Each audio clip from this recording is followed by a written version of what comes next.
നമാമ്യസ്മി സദാശിവം.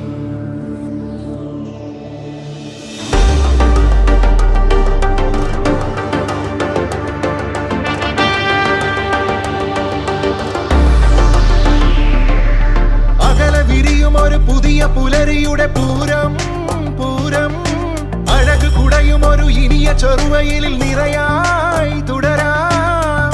പൂരങ്ങട വമ്പൻ തൃശൂർ പൂരം വന്നേ.